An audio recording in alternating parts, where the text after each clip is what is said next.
මැණික් ගොඩක් ඔබ සිහිනෙන් දැක්කොතින් අපහාසයට හා උපහාසයට ලක් වෙන්න පුළුවන්.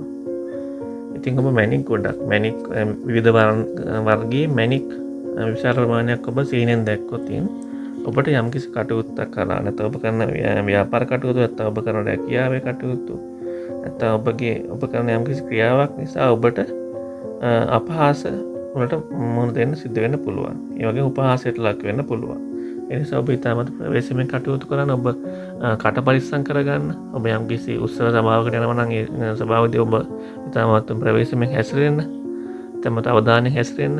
ඔබගේ කට පරිස්සම් කරගත්තම ඔබට මේ අපහාස වලින් ආරක්ෂාව ලබා ගන්න පුළුවන්කම ලැබෙනවා. ඒ නිසා මේ විශේෂ අවධානයක් යොමු කරලා කටයුතු කරන්න. එවිට ඔබට සාර්ථක ජීවිතයක් ගත කරන්න පුළුවන්කම ලැබෙනවා.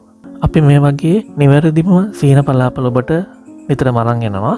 ඉතින් ඔබත් සීන බලාපල පිළිබඳ උනන්දුවක් දක්වන කෙනෙක් නම් අනිවාර්යයෙන්ම අපේ channel එක subscribe කරලා තියාගන්න. බොහොම ස්තුතියි.